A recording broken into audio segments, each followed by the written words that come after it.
Hello dear friends, मैं Sumit सामनेकर pyramid maths academy में। और आज के कंसेप्ट बूस्टर सीरीज़ में हम अगला वीडियो आपके सामने ला रहे हैं and that is for permutation combination का जो कॉम्बिनेशन का पार्ट है वो हम लोग आज देखने वाले हैं। तो पिछले जो भी वीडियोस है जिसमें फैक्टोरियल का इंट्रोडक्शन था या परम्यूटेशन में जो भी काउंटिंग प्रिंसिपल आ रहा था वो सारे वीडियोस के लिंक्स मैंने डिस्क्रिप्शन में दिए हुए हैं, तो आप एक बार वो देख लीजिए ताकि आपको अच्छी तरीके से कंसेप्ट समझ में आ जाए। तो आज हम लोग देखने वाले हैं कॉम्बिनेशन का पार्ट। तो कॉम्बिनेशन होता क्या है सबसे पहले समझ लो। कॉम्बिनेशन का पार्ट, तो कॉम्बिनेशन में और परम्यूटेशन में क्या डिफरेंस है। तो कॉम्बिनेशन वहां पे यूज होता है जहां पे सिलेक्शन होता है। ये मैंने पहले वीडियो में भी एक्सप्लेन किया था कि कॉम्बिनेशन हम सिर्फ वहीं पे यूज करते हैं जहां पे सिलेक्शन होता है। तो फिर परम्यूटेशन और कॉम्बिनेशन में डिफरेंस क्या है। जैसे अगर तीन लोग मूवी देखने गए तो हमने ये परम्यूटेशन में देखा था कि तीन लोग मूवी देखने गए ए बी और सी, तो ये तीन चेयर्स पे 3 फैक्टोरियल वे से बैठ सकते हैं। मतलब टोटल कितने वेज से, 6 वेज से। तो यहाँ पे पॉसिबिलिटीज बनेंगे A B C, A C B, B A C, B C A, C A B और सी बी ए। ये टोटल 6 पॉसिबिलिटीज बन रहे हैं। अब यहाँ पे टोटल 6 पॉसिबिलिटीज ये बन रहे हैं, ये परम्यूटेशन के लिए रहेंगी ये 6 पॉसिबिलिटीज। लेकिन जब हम कॉम्बिनेशन यूज करेंगे तो कॉम्बिनेशन में सिर्फ तीनों लोग जाके बैठ रहे हैं। ये तीनों लोग को हमको सिलेक्ट करना है। तो अगर मैं सिलेक्ट कर रहा हूँ तो ये जो 6 पॉसिबिलिटी बन रहे हैं ये कॉम्बिनेशन में सिर्फ क्या रहेंगे, एक ही रहने वाले हैं। क्योंकि हम लोग सिर्फ ए बी और सी तीनों को कंसीडर करने वाले हैं। जब हम कंसीडर करते हैं सिर्फ, तो हम लोग सिर्फ यहाँ पे इसको एक ही मानने वाले हैं। तो यहाँ पे ऑब्वियसली परम्यूटेशन से कम केसेस हम लोग कॉम्बिनेशन में कंसीडर करेंगे। कॉम्बिनेशन में उसमें आपको एक पता चलेगा अभी फॉर्मूला में कि एक टर्म ज़्यादा आती है जिसकी वजह से जो नंबर ऑफ टर्म्स है वो कम यूज करते हैं हम लोग। अब जैसे परम्यूटेशन में काउंटिंग प्रिंसिपल था, यहाँ पे हम काउंटिंग प्रिंसिपल नहीं यूज करेंगे, यहाँ पे हम फॉर्मूला यूज करेंगे। तो मैं फॉर्मूला बताता हूँ आपको। NCR is equal to n factorial upon n minus R factorial into R factorial. ये है कॉम्बिनेशन का फॉर्मूला जिसमें आपको n और r, जो मैंने लास्ट वीडियो में बताया था कि n है टोटल नंबर ऑफ थिंग्स और r है आपका number of things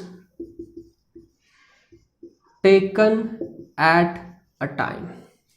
number of things taken at a time. तो ये n और r हम लोग कंसिडर कर सकते हैं। अब इसको मैं कंपेयर करूंगा आपके NPR के फॉर्मूला के साथ तो आपको समझ में आएगा कि क्या डिफरेंस है।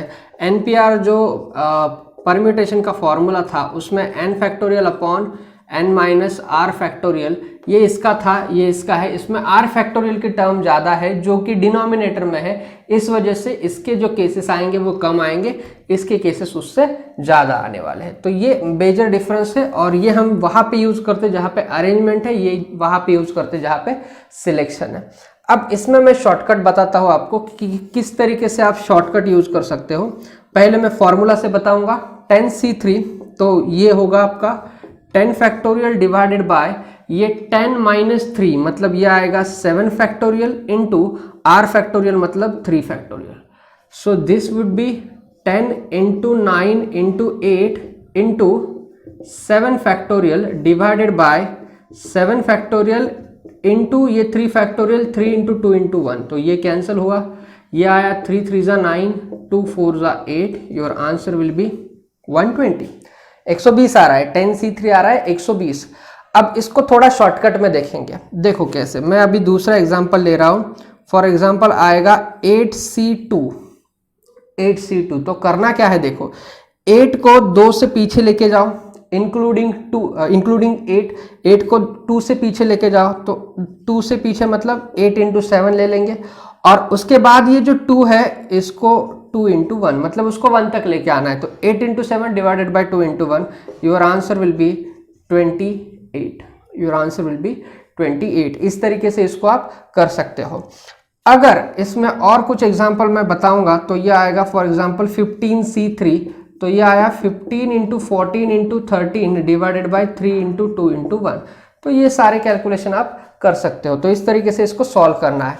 एक अलग टाइप आता है जिसमें अगर आया तो किस तरीके से इसको सॉल्व करना है। देखो फॉर एग्जांपल आपको पूछा गया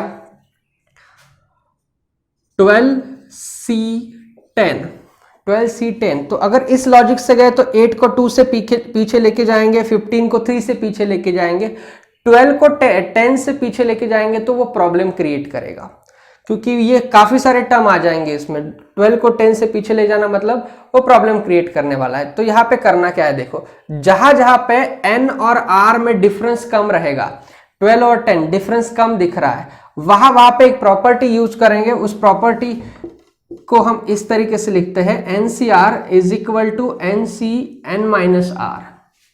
ये n और r इसमें से सब्ट्रैक्ट करेंगे, NCR is always equal to NCN minus R। अगर ये प्रॉपर्टी मैंने यूज की तो 12C10 को मैं क्या लिख सकता हूं, 12C2, n माइनस r करना है तो ये 12 माइनस 10, ये 2 हो जाएगा, तो this is 12C2। So 12C10 is equal to 12C2। तो इसको तो सॉल्व करना इजी है, 12 into 11 divided by 2 into 1 which is equal to 66 आएगा। तो ये एक पार्ट आपको देखना जरूरी है, इससे आपको समझ में आ जाएगा कि किस तरीके से ये प्रॉपर्टी हम लोग यूज करने वाले हैं। अब ये कॉम्बिनेशन का यूज कहाँ पे होता है मैं आपको बताता हूँ। फॉर एग्जाम्पल आपको कमिटी बनानी है, तो कमिटी में आपके 5 मेन है और 4 वुमेन है, और टोटल कमिटी बनानी है, टोटल पर्सन्स है कमिटी में, इन कमिटी टोटल पर्सन्स है फॉर एग्जाम्पल 5 की कमेटी बनानी है, और 5 मेन है 4 वुमेन है, और मुझे कंडीशन अगर दी गई कि कंडीशन है आपकी 3 मेन और 2 वुमेन होने चाहिए। कमेटी में कितने मेन और कितने वुमेन, 3 मेन और 2 वुमेन होने चाहिए। 3 मेन और 2 वुमेन अगर होने चाहिए तो 5 मेन में से 3 मैं सिलेक्ट करूंगा विच इज इक्वल टू 5C3, 5 में से 3 तो 5C3, और 4 में से मैं 2 सिलेक्ट करूंगा, तो 4 में से 2 सिलेक्ट करने के लिए कैसे लेना पड़ेगा, 4C2, और बीच में इनटू का साइन आएगा क्योंकि मेन एंड वुमन हम लोग कंसिडर कर रहे हैं, एंड आ रहा है तो यहाँ पे मल्टीप्लीकेशन आएगा। तो 5 में से 3 सिलेक्ट करेंगे और 4 में से 2, तो ये 4C2 आने वाला है। सो इस तरीके से इसको सॉल्व कर सकते हैं। This is one of the applications.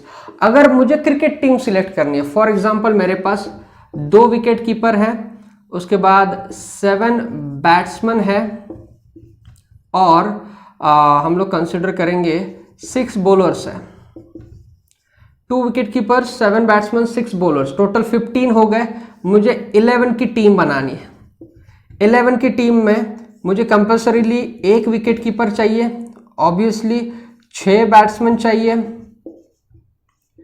और 4 बॉलर्स चाहिए। 1 wicket keeper, 6 batsman and 4 bowlers. अब मुझे जब विकेट कीपर सिलेक्ट करना है तो मैं किससे सिलेक्ट करूंगा, ऑब्वियसली विकेट कीपर से करूंगा। तो टोटल 2 थे, 2 में से 1 सिलेक्ट करना है, तो यह आएगा 2C1, 2 में से 1 2C1 इनटू ही आएगा। बैट्समैन 6 सिलेक्ट करने किसने में से, 7 में से, तो यह आएगा 7C6, और 4 बॉलर्स 6 में से, तो यह आएगा 6C4। So in these many ways you can select your team, 2C1 into 7C6 into 6C4। और इसको कैसे कैलकुलेट करना है हमने अभी थोड़ी देर पहले देखा था कि इसमें ये 12C10 है तो 12C2 लिख सकते हैं, इसको ऐसे सॉल्व कर सकते हैं। तो ये सारे कैलकुलेशन आप कर सकते हो इजीली, किस तरीके से उसको देखा जाता है। तो ये जो पार्ट था ये था इंट्रोडक्शन ऑफ कॉम्बिनेशन वाला पार्ट। इसमें मैं और 2-3 नोट बताऊंगा, इंपॉर्टेंट नोट, वो सिर्फ आपको पता होने चाहिए। जिसमें सबसे पहले आएगा आपका अगर n में से n चीजें हम लोग कंसिडर कर रहे हैं तो क्या लेंगे, तो इसको मैं लिखूंगा NCN जब आता है तो it is always 1, NCN always 1 होता है। उसके बाद NC0 ये भी ऑलवेज 1 होता है, NC0 भी 1 होता है ऑलवेज। आप फॉर्मूला में वैल्यू डाल के उसको वेरीफाई कर सकते हो। और अगर NC1 आएगा तो ये हमेशा n होता है। तो ये 3 चीजें आपको कैलकुलेशन में थोड़ा स्पीड बढ़ाएगी, सो दैट आप जल्दी जल्दी कैलकुलेशन कर सकते हो। NCN 1, NC0 1 और NC1 जो होता है वो n होता है। तो ये जो हमने आज देखा, ये कमिटी वाला क्वेश्चन, ये टीम वाला क्वेश्चन, इसमें काफ़ी सारे कंडीशंस आते हैं आगे जाके, तो वो कंडीशंस हम लोग देखने वाले हैं अगले वीडियो में। इंट्रोडक्शन के पार्ट में आपको ये कॉम्बिनेशन वाला पार्ट अच्छे से करना पड़ेगा और फिर हम अगले वीडियो में इसके अलग अलग कंडीशंस देखेंगे सो दैट आपको कॉम्बिनेशन की कंसेप्ट क्लियर हो जाए। तो जो पिछले वीडियोस हैं हमारे, वो आप लोग एक बार देख के जो आपका परमिटेशन कॉम्बिनेशन का पार्ट है वो काफ़ी अच्छी तरीके से प्रिपेयर कर सकते हो। और अगर आपने अभी तक हमारे चैनल पिरामिड मैथ्स एकेडमी को सब्सक्राइब नहीं किया है तो प्लीज़ उसको सब्सक्राइब कीजिए और बेल आइकन को क्लिक कीजिए ताकि आपको अगली नोटिफिकेशन मिल जाए। Thank you.